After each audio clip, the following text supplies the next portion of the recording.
Supermicro plays second fiddle to the server market giants, Dell and Hewlett-Packard Enterprise, in overall data center market share. But when it comes to AI-optimized, liquid-cooled racks, Supermicro moved fast and, in many cases, shipped real systems to hyperscalers before the big incumbents had scaled liquid solutions. That first-mover posture matters for customers building huge training and inference farms. The company also has a close ecosystem relationship with NVIDIA, meaning Supermicro is one of the vendors building systems certified to house NVIDIA's top data center GPUs. That access to GPUs matters when customers want turnkey racks that are already validated for the latest accelerators.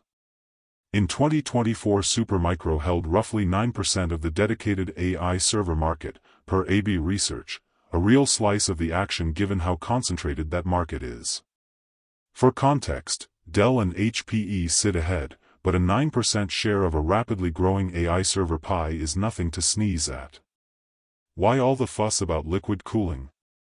Modern GPUs generate so much heat that traditional air cooling becomes inefficient and expensive at hyperscale. Liquid or direct-to-chip cooling lets hyperscalers pack more GPUs per rack and reduces power and cooling costs. That's a direct TCO win for customers. Supermicro's early investment in direct liquid cooling, DLC, put it in many hyperscaler conversations early on. The company has been marketing and shipping DLC-enabled racks since the prior GPU cycles. Imagine trying to cool a bonfire with a hand fan, painful, inefficient, and a little sad. Liquid cooling is installing a proper fire sprinkler system and calling it a day. The AI server OEM market is concentrated, Dell and HPE lead, with Supermicro among the top challengers. AB Research's 2024 breakdown lists Supermicro at about 9% of dedicated AI server OEM share, Dell 20%, HPE 15%, Inspur and Lenovo also big. That 9% number is an important grounding fact. Supermicro is not a niche boutique, it's a measurable player in a big market. Why that matters for investors? If AI deployments keep accelerating, a vendor with established, validated racks and an NVIDIA partnership is positioned to win meaningful, repeatable orders, but it's not a guarantee. The weird cash flow pattern, what's going on, and why it's scary. Here's where the love story gets complicated. For several quarters the company's operating cash flow has oscillated between positive and negative, even quarter to quarter over the last 12 months. That hopping between cash generation and cash burn is not normal for a stable systems vendor and makes future planning much harder. Q1 of fiscal 2026 was especially dramatic. Operating cash flow used was about $918 million, working capital buildup, inventory increase, etc., producing a negative free cash flow near $950 million for the quarter.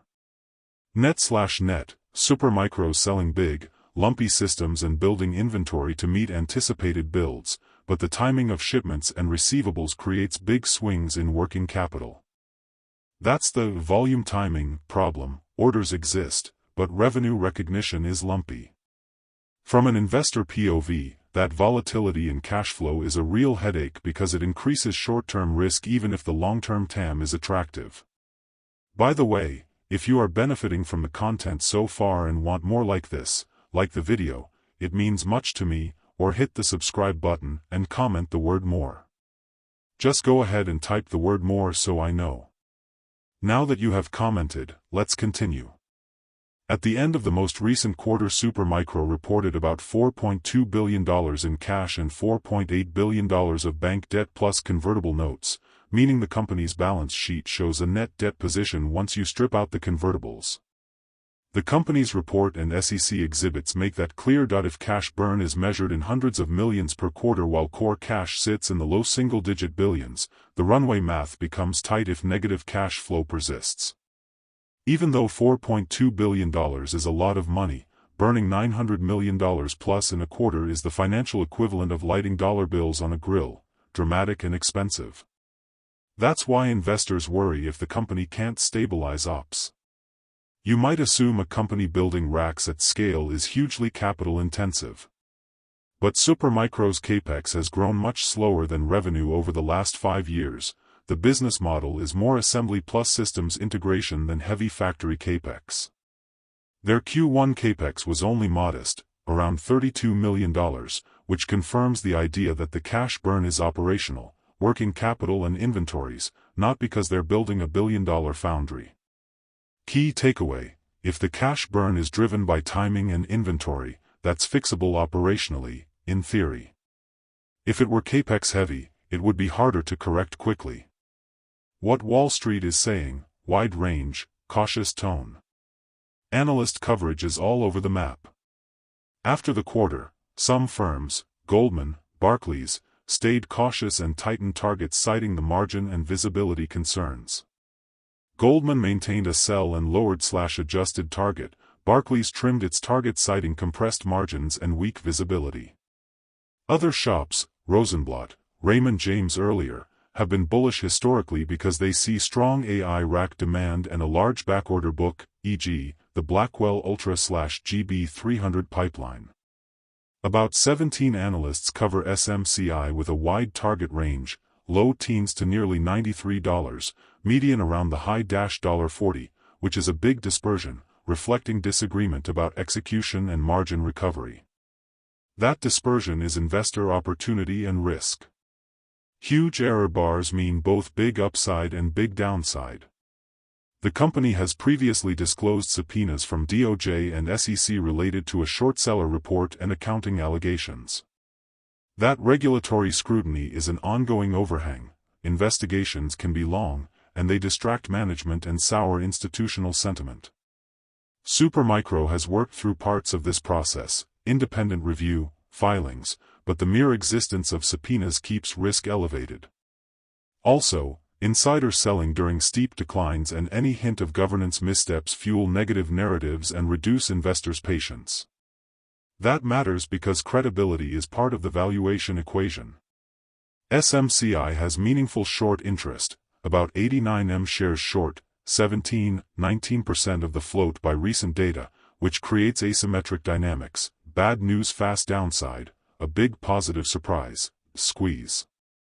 Sources like Yahoo Finance, Finviz and MarketBeat document the elevated short percentage, and investors should expect higher volatility as a result. Translation: position sizing matters.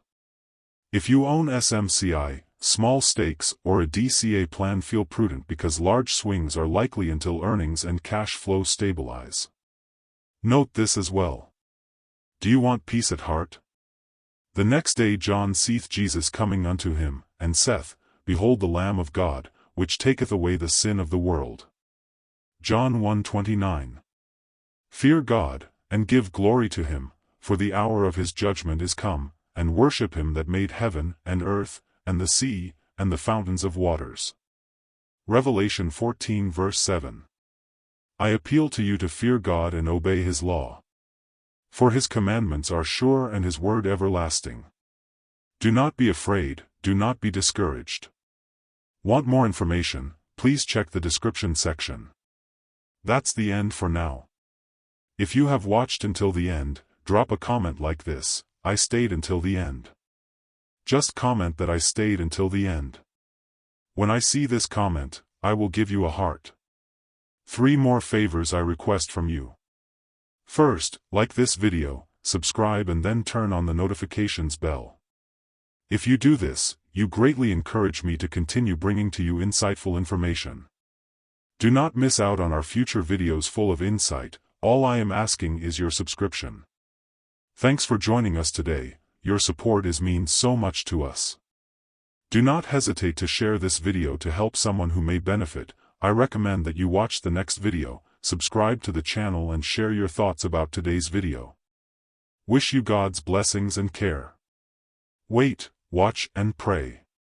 See you in the next video according to God's will.